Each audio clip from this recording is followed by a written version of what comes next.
The Value of Determination. The Story of Helen Keller by Donegan Johnson. Once upon a time, there was a little girl named Helen Keller. When she was a baby, she was bright and lovely, with clear, sparkling eyes, a happy smile, and a soft baby voice. Helen's mother and father were very proud of her.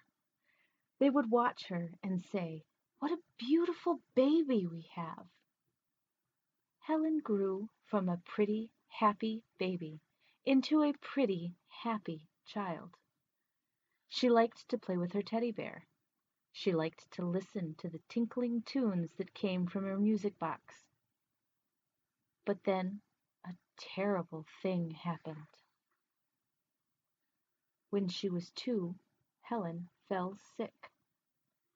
She had a terrible fever. Her head ached and was hot. She couldn't eat. The doctors could not tell why she had that fever. Her worried mother sat by her bed and nursed her, putting cool, wet cloths on her forehead. At last the dreadful fever left Helen. Mrs. Keller was so happy. Her little girl seemed as well as ever. But one day when she was bathing Helen, Mrs. Keller noticed a puzzling thing. "Look, father," she said. "Helen doesn't close her eyes when I put water on her face. I'm afraid something is wrong. I think we had better take Helen to a doctor right away." Her mother and father took Helen to the best doctor they could find. Helen didn't blink when the doctor peered into her eyes. She paid no attention when the doctor rang a bell close to her ears. "I'm afraid," said the doctor, "that Helen's illness is very unusual. Most sick children soon become completely well. Although it hardly ever happens, the fever has damaged Helen's eyes, and she will never be able to see again."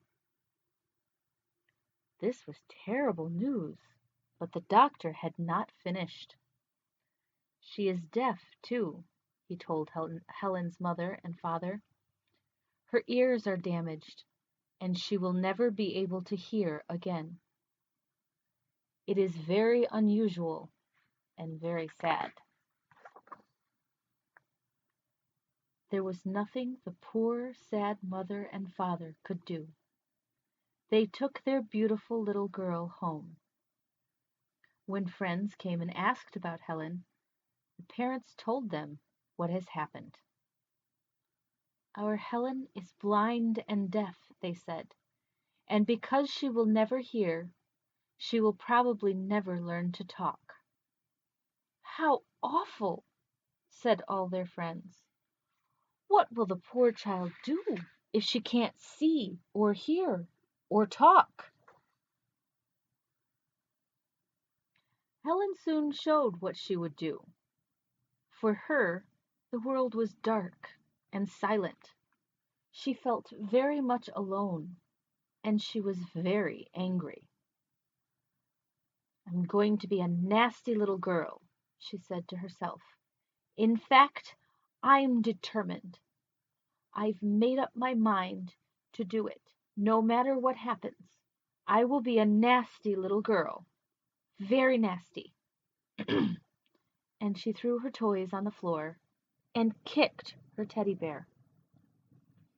She wouldn't let her mother wash her face, or brush her hair, or even tie her shoelaces. "Please, Helen," said her mother.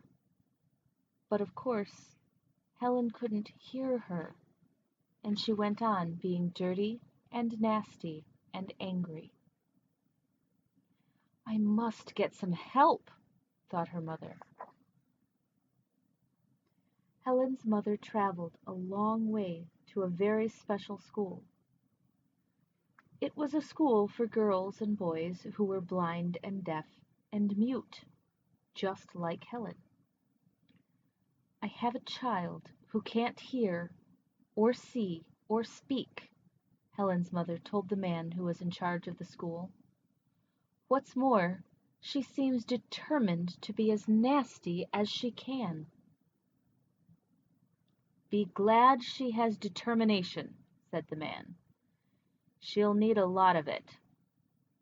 Children who are deaf and blind have to try very hard, but they can learn to see and hear in a very special way.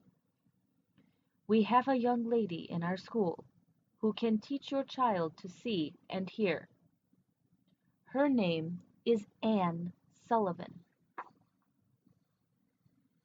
Before long, Anne Sullivan came to Helen Keller's home.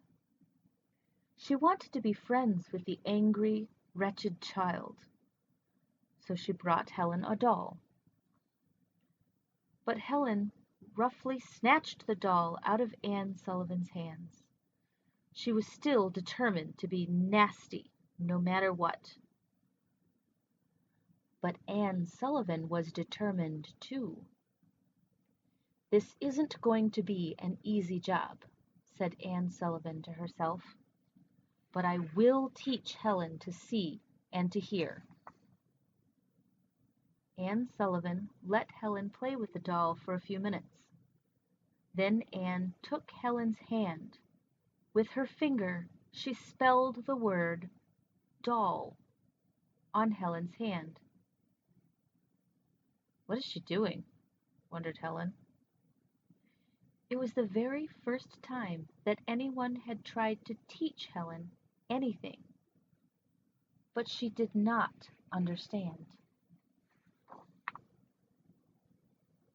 Anne looked at the big house where Helen lived with her parents. She knew that probably everyone in the house pampered and spoiled Helen because she could not see or hear or speak. "This will not do," said Anne Sullivan firmly. "Helen and I must be alone together while I teach her." "Very well," said Helen's mother. "We have a little cottage on the grounds. It isn't too near the big house. You and Helen can stay there." Anne was very pleased, and she took Helen to the cottage. "It will be easier to teach her without any interruptions," she thought, "and I will teach her." If Anne was pleased with the cottage, Helen was not. Her world was still dark and silent, and she was as angry and as nasty as ever she could be. "I won't let this strange person make me do things I don't want to do," thought Helen. "I'll be so bad that this person will go away. Besides, why should I be good? I don't understand what she is trying to do anyway." Helen was being especially nasty one day with Anne Sullivan. She was in a terrible rage. "Oh dear," thought Anne, "how can I ever make Helen understand that I'm trying to help her?" Helen was in such a rage that Anne had to hold her down. Slowly, Helen grew tired. She stopped shouting and fighting. As she lay on her bed, she pretended that she was surrounded by 3 special friends. She imagined a hearing leprechaun, a seeing leprechaun, and a talking leprechaun. She sat up, a dirty, rumpled little girl, and for the first time in her silent world, she seemed to hear someone. "This can't go on forever, Helen," the first leprechaun said. "You're determined to be bad, but Anne is just as determined to help you learn how to see and hear," said the second leprechaun. "I wonder," thought Helen. What determination really means. It means not giving up, said the third leprechaun. Still, Helen didn't really understand. But she thought, well, being bad didn't work. Perhaps I'll be good for a while and see what happens. She let Anne Sullivan comb her hair and wash her face. Anne was very pleased. Helen is trying to be good and to learn new things now, she said to herself, and she kept spelling out words on Helen's hand. I hope I am going to understand this soon, thought Helen. I will. I will understand it. I won't give up. One day, when Helen was thirsty, she and Anne and the three leprechauns went to the pump for a drink of water. Anne put a mug into Helen's hand. She put Helen's hand under the water that gushed from the pump. The water flowed over Helen's hand. It felt good, nice and cool. Anne took Helen's hand and spelled the word water on it. Suddenly, Helen understood. She had felt the cool water, and then Anne had written on her hand the name of the thing she had felt. Anne was teaching her words. Helen jumped up and down with joy, and the leprechauns danced in a merry circle. The hearing leprechaun was the happiest of the three. He knew that most people hear with their ears, but Helen could now hear in a special way, by having her hand touched. Helen ran into the cottage. She shared with Anne. She touched everything she could reach. She touched the clock, and Anne wrote the word clock on her hand. She touched a key, and Anne wrote the word key. She touched the lamp and the chair and everything in the cottage. Anne taught her the words for everything. The seeing leprechaun smiled. She is hearing with her hand, he said, and she is seeing with her fingers. Nothing can stop you now, Helen, said the talking leprechaun. Someday you'll even learn to speak. That day had not yet come. First, Helen had to learn so many things. She had to learn to spell words into Anne's hand. She had to learn to count. She counted by feeling little beads and pushing them along a wire. At last it was time for Helen to go to school. Anne went with her, and so did the three little leprechauns. They wanted to remind her to keep trying as hard as she could to be determined, to learn new things, and to do what is right, no matter what happens. After Helen had been at school for a long time, a wonderful thing happened. She learned to speak. Do you know how she did it? One of the teachers put Helen's hand to her mouth. When the teacher said a word, her mouth moved. Helen could feel it move under her hand. Then Helen moved her own mouth the same way. Then the teacher let Helen's fingers rest lightly on her tongue and her teeth. She said another word. Helen felt the way her tongue moved against her teeth. While trying to move her own tongue the same way, Helen found she could make sounds. She tried and tried, and at last Helen said a word. She did it! She did it! Cried the talking leprechaun. Helen Keller has learned to talk! Helen learned to read, too. Since she could not read with her eyes, as most children do, she read with her fingers. Her books were printed in Braille, with the letters raised up from the page. Helen could feel these with her fingers and know what the letters were. It had taken all of Helen's determination to learn to hear and to see and to speak, and she knew that there were many other things she had to know. When I finish with this school, said Helen, I will go on to college. We'll not go with you, Helen, said one of the leprechauns. You don't need us any more, said another. We have to go now and help some other girls and boys. I know, said Helen, but I'll miss you. And I'm so thankful. Because of you, I tried harder when I had trouble understanding. Goodbye, Helen, said the leprechauns, and don't worry, we'll never forget you. At first, Helen was a little lonely for her wonderful leprechauns. But she and Anne Sullivan were very excited about college.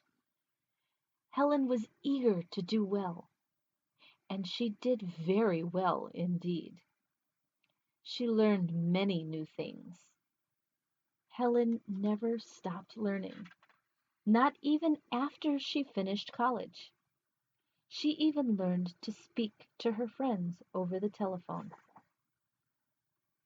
One day, at a party, Helen met Mr. Alexander Graham Bell, the man who had invented the telephone. Mr. Bell talked with Helen.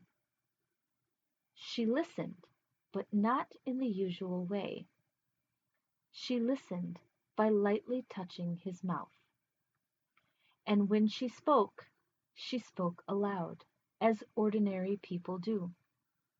And she was proud to tell Mr. Bell how she could use the telephone. Helen and Mr. Bell became good friends. Once, when they were walking in the rain, Mr. Bell asked Helen to put her hands on the trunk of a tree.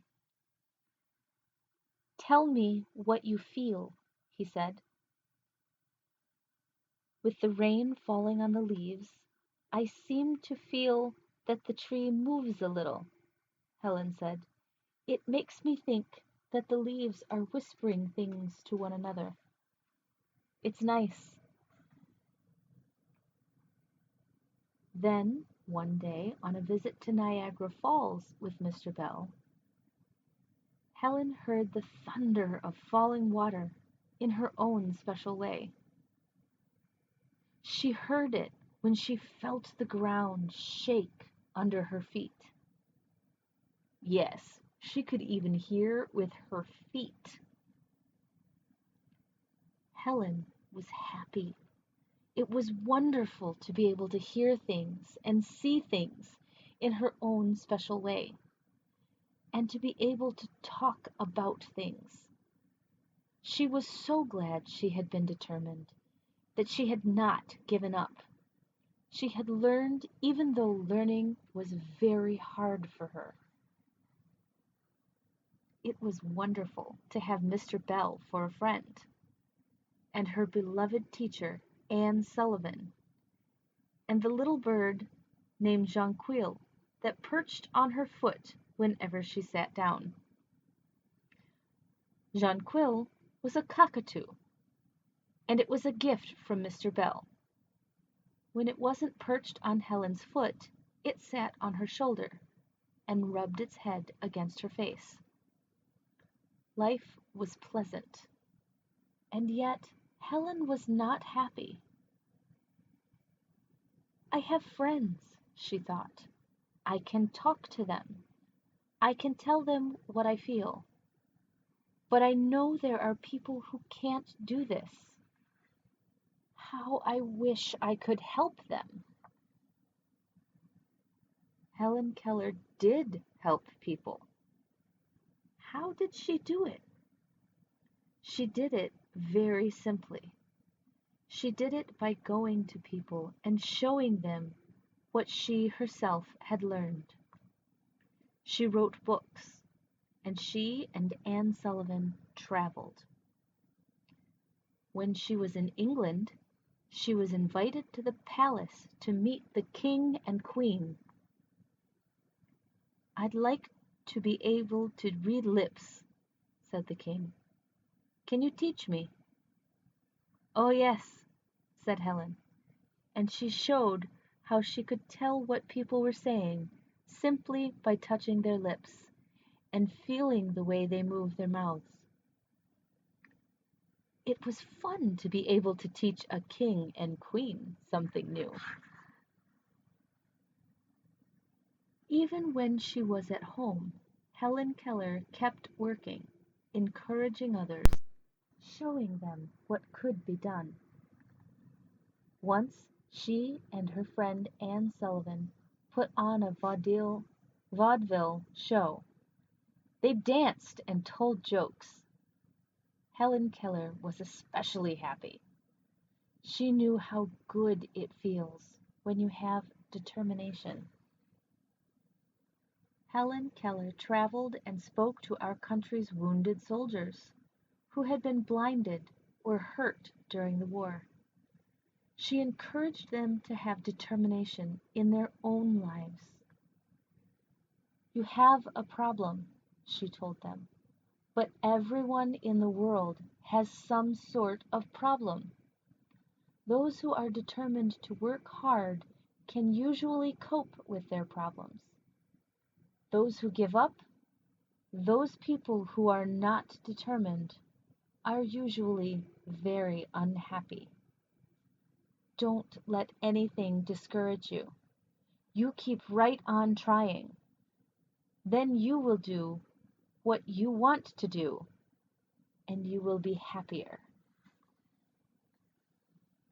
Listening to Helen Keller made other people realize how hard it must have been for her to learn to see and to hear and to speak so that others could understand her. They said Helen Keller must be a very determined person to do something like that. Just think what it might have been like for Helen if she had not had determination. Now, you may not have to overcome the same difficulties as Helen Keller, but just the same, perhaps a little determination in your life might bring you happiness too, just as it did for Helen Keller. Historical facts about Helen Keller. Helen Keller overcame the most difficult physical handicaps of being deaf, dumb, and blind, and acted as a source of inspiration to those who became aware of her. When she was born in Alabama in 1880, Helen Keller was a healthy child. She was stricken by a fever at the age of 19 months and became deaf and blind, and hence mute. She lived in darkness until she was 7. Then her father, who had been a captain in the Civil War and who owned a newspaper, learned that there might be help for Helen. He and Helen's mother were delighted when that help arrived in the person of Anne Sullivan. Anne could understand Helen's problems, for she herself had been almost blind until, at the age of 16, an operation restored her sight. Anne saw that Helen, like many handicapped children, had been greatly spoiled by her parents, who felt sorry for her. Anne insisted on discipline for Helen. Later, Mrs. Keller was to say to her, "Miss Annie, I thank God every day of my life for sending you to us." When Helen's father became ill, and Helen did not want to ask him for the money for special schools she needed, one of her admirers came to her rescue and helped raise the funds to send her to school. That admirer was Mark Twain. He was only one of the many people who were inspired by Helen Keller's determination. This quality enabled Helen to learn Braille, to write, and to even speak, and, in 1904, to graduate with honors from Radcliffe College. Anne Sullivan, who taught Helen Keller the value of determination, died in 1936 at the age of 70. After spending almost 50 years with Anne, Helen said of her, "A light has gone out that can never shine for me again." But Helen now knew the value of determination. She kept working until her death in 1968 to help others. She wrote articles. She gave lectures for the American Foundation for the Blind, and she helped raise a fund of $2 million for this foundation. On her 80th birthday, the American Foundation for Overseas Blind honored her. They announced the Helen Keller International Award for those who gave outstanding help to the blind. A source of personal inspiration to many people, Helen Keller was invited to visit every president who occupied the White House from her childhood on. Her determination, no doubt, was a source of amazement and inspiration even to presidents. To show how she valued that determination, she once said, "The marvelous richness of human experience would lose something of rewarding joy if there were no limitations to overcome."